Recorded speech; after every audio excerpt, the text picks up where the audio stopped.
When I was 14, my friend, who was a year older than me, invited me over for the night. His mom was working late, and his dad was at the gym, so it was just the two of us. We were upstairs in his room, totally absorbed in our video games, when we began hearing strange scratching noises. At first, we dismissed it, thinking it was his dog, but the sounds grew louder and more insistent, so we went to check. To our surprise, the dog was outside his parents' room, sleeping soundly. That's when a sense of unease began creeping in. Grabbing knives and flashlights, we searched the entire upstairs, and then moved downstairs, inspecting every corner of the house. When we found nothing, we decided to look in the backyard. Even though the fence was high and backed by a steep drop, we couldn't shake the feeling that something, or someone, was out there. The backyard was empty, but I convinced my friend we should circle the house and check the front yard. We split up. He went left and I went right.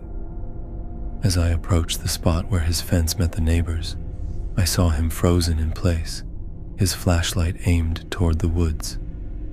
"What is it?" I asked, but my voice faltered. When I followed his beam, my blood ran cold. A man dressed head to toe in black stood motionless, staring directly at us. "Run!" I yelled, and we bolted into the house, locking every door and window. We called 911, and within minutes, 2 officers arrived. They searched the area, but found nothing, assuring us they'd return if anything else happened. Later that night, as we sat downstairs, trying to shake off the fear, my friend suddenly whispered, "Did you see that?"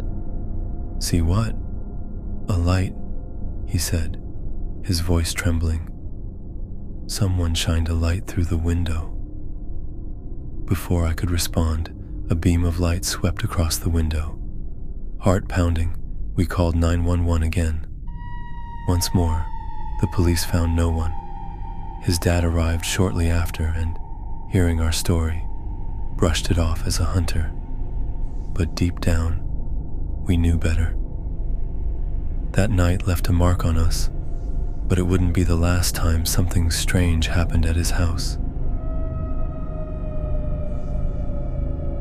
I was hanging out with my friend Jesse one summer night when he convinced me to stay over.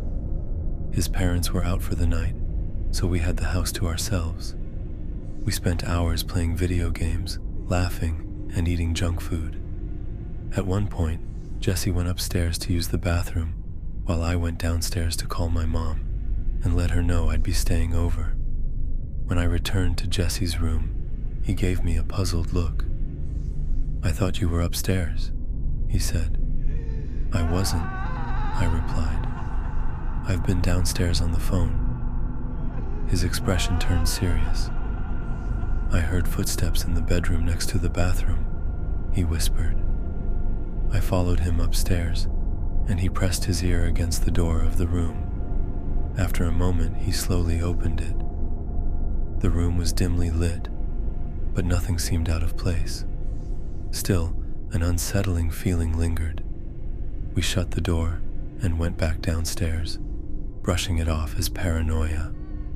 As we continued playing games, a sudden silence during a loading screen allowed us to hear faint grunting noises from upstairs.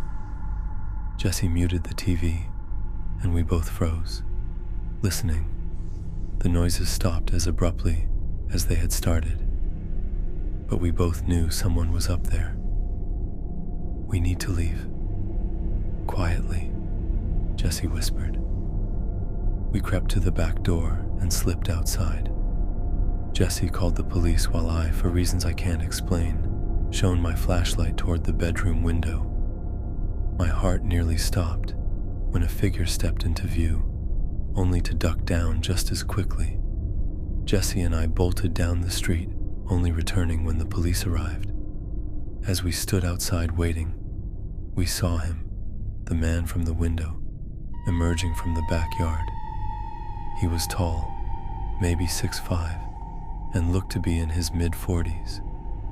We screamed for the officers, but by the time they came, the man had vanished. Inside the bedroom, they found a cloth bag with missing clothing, stolen money, and a computer that had been turned on. Though the police never caught him, the memory of that night still haunts us.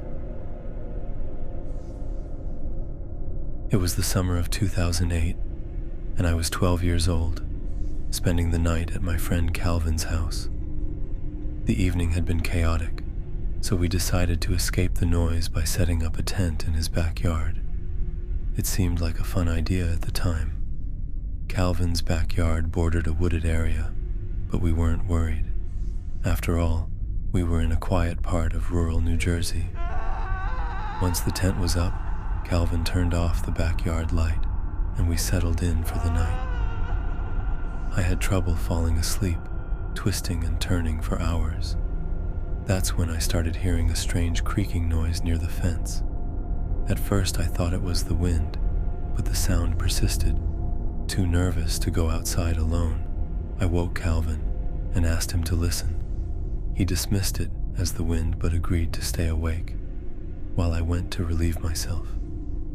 I flicked on the backyard light, and my heart dropped. A man was leaning against the fence, his head bowed as if he were pushing it.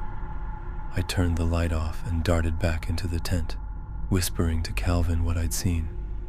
We both froze as we realized the noise had stopped. Calvin suggested we make a run for the house. As we unzipped the tent, Calvin let out a scream and bolted for the back door. I followed without looking back. Once inside, I asked him why he screamed. "There was someone standing right next to the tent," he said, his face pale. We spent the rest of the night in his room, unable to sleep. Even with the window closed, I could still hear faint cracks coming from the fence. But whenever I looked, the yard seemed empty. To this day, I don't know who or what was out there. When my cousin Tyler and I were kids, we had sleepovers all the time, always at his house. His place was amazing, with a huge layout that made it perfect for games like hide and seek. Back then, before smartphones and online games, we actually had to entertain ourselves with good old-fashioned fun. One evening, when we were about 9, our parents went out for a night in Atlantic City, leaving Tyler's older brother Joe to keep an eye on us. Joe wasn't exactly the responsible type. Within an hour, he told us he was heading out and made us swear not to tell. This wasn't new. Joe liked his freedom, and Tyler enjoyed having the house to himself. By the time Joe left, it was already dark, and we decided to play hide and seek. The rules were simple. No house lights, only flashlights. It made the game more exciting. I was up first to hide. I climbed to the top floor, sneaking into one of the unused bedrooms. I wedged myself between two oversized beanbag chairs, throwing a blanket over me for cover.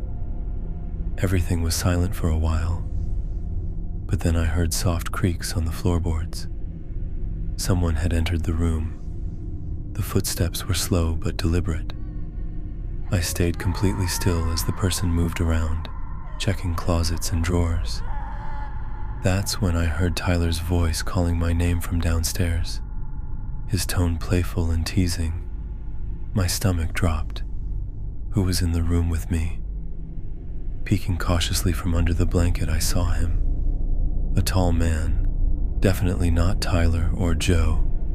He stood frozen for a moment, then ducked behind a small corner of the room, out of sight. Seconds later, Tyler entered, shining his flashlight around and calling out my name. I panicked, but managed to keep calm, acting like nothing was wrong. I climbed out of my hiding spot, laughing and pretending he'd won. I wrapped my arm around him, nudging him toward the door, while chatting as naturally as I could. Once we were halfway down the stairs, I whispered the truth. There was someone else in the room. Without a word, we ran outside to a neighbor's house and begged them to call the police. The cops arrived quickly and stormed the house. 5 tense minutes later, they came out with a man in handcuffs. Even as a kid, the sight of him being taken away felt like an incredible relief.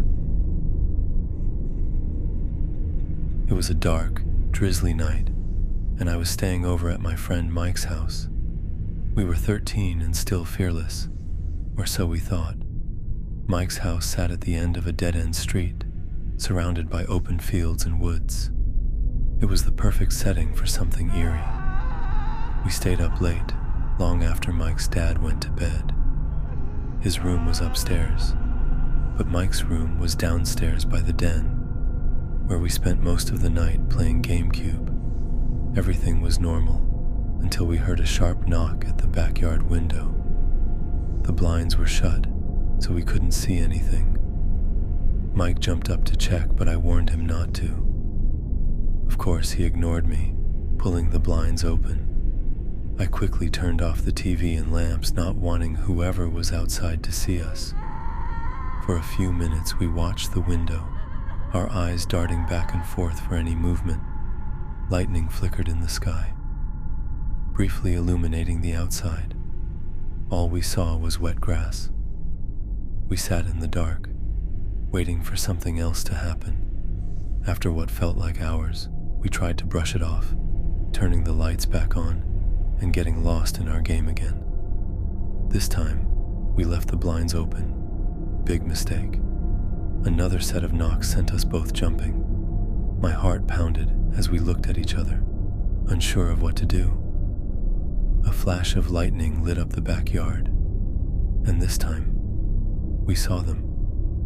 A figure standing at the window, watching us. Terrified, we bolted upstairs to wake up Mike's dad. He grabbed a flashlight, threw on a coat, and headed outside to check. We followed nervously from the door, watching him search.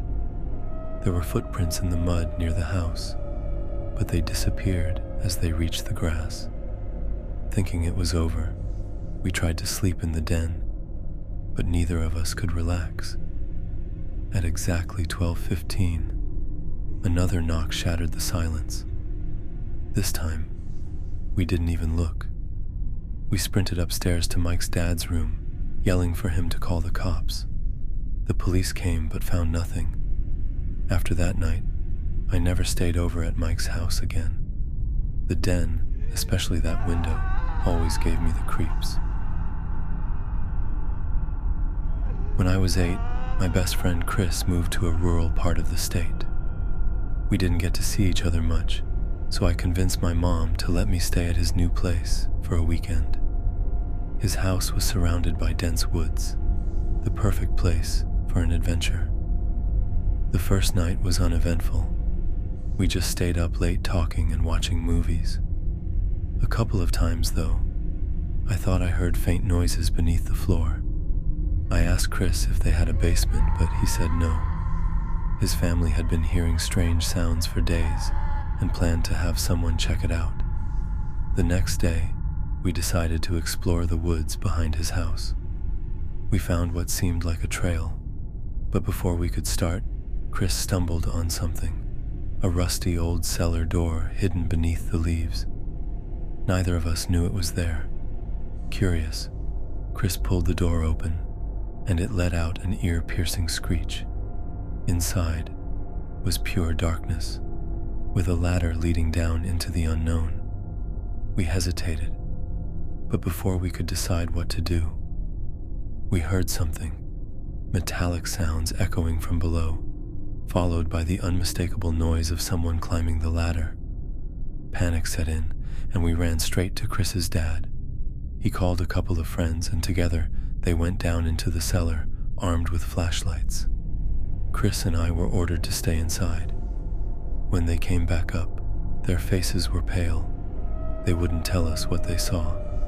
Later that day, the police arrived, but we were kept in Chris's room, away from the action. Years later, Chris finally told me the truth. They found 3 body bags, An old cot, beer bottles, and the lingering smell of smoke. Whoever had been living down there was likely responsible for the horrifying discovery.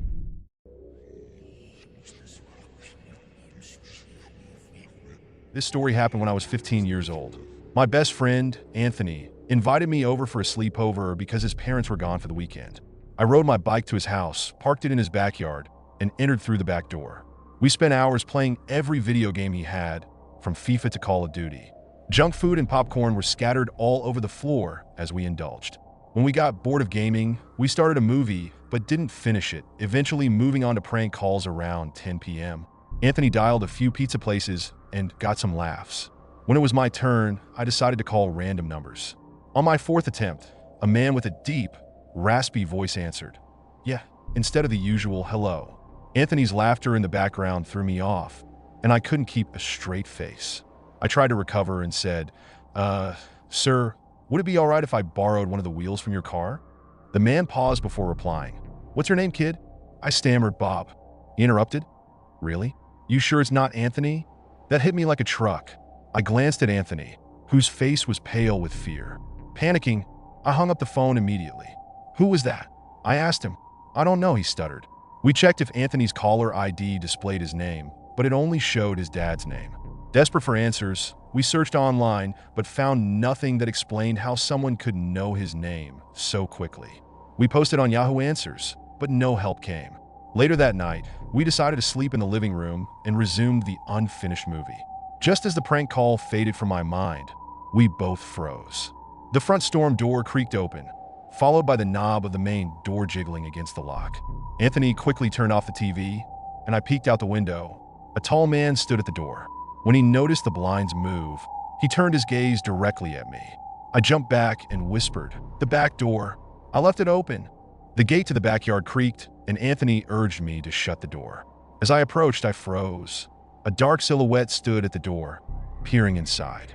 The man stepped inside. Terrified, I crept back to the kitchen and motioned for Anthony to head upstairs. We hid under his bed, concealed by the cloth covering the frame. Heavy footsteps echoed through the house, coming closer to the stairs. The bedroom door creaked open, and silence filled the room. Anthony's breathing was too loud. I covered his mouth, my heart pounding as footsteps approached the bed. Suddenly, a blood-curdling scream erupted as Anthony was dragged out.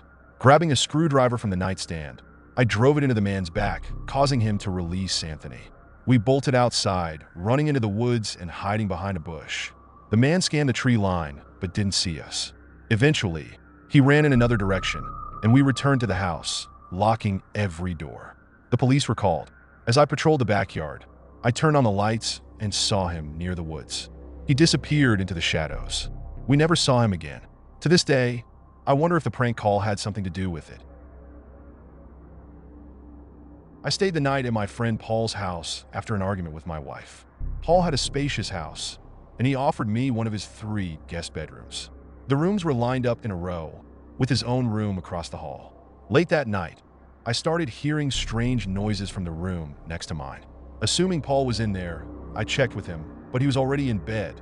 He explained that the 2 unused guest rooms were always locked because he stored personal belongings there. I tried to ignore the noises and went back to bed. But about 30 minutes later, I heard faint tapping from the wall and what sounded like a voice. Alarmed, I rushed to Paul's room again. This time, he took me seriously and grabbed the keys to check the locked room. Inside, the window was wide open and the closet door was ajar. The bed had signs of someone sleeping on it, and Paul's valuables were gone. Realizing something was very wrong, we checked the 3rd guest room. As soon as we unlocked the door, we saw a dark figure jump out the window onto the patio roof. We ran outside but couldn't catch him. Returning to the 3rd room, we found blood-stained sheets and a butter knife lying on the closet floor. Paul realized his home had been infiltrated for at least a week. The intruders were stealing food and belongings while hiding in plain sight. The people responsible were never caught. When I was 10 years old, I had my first sleepover at my friend Jordan's house. We played video games in his basement until late at night before crashing on the couches. Sometime during the night, I woke up to find the TV still on, casting a dim light across the room. In the corner near the stairs, I saw a tall, shadowy figure that almost reached the ceiling. Before I could react, The TV turned off, plunging the room into darkness. Terrified, I shut my eyes and stayed still until I somehow fell back asleep. I woke up to the sound of Jordan's mom screaming upstairs. We rushed to his parents' room to find her sobbing while his dad searched the house. There were no signs of anyone entering or leaving. Years later, Jordan told me his mom admitted to seeing a tall, dark figure standing by their bedroom door that night. The same figure I saw in the basement. If you're enjoying these terrifying tales, make sure to hit that subscribe button and turn on notifications so you never miss a creepy story. Trust me, you don't want to miss what's coming next. Also, let me know in the comments which stories scared you the most, or share your own chilling experiences. I'd love to hear them.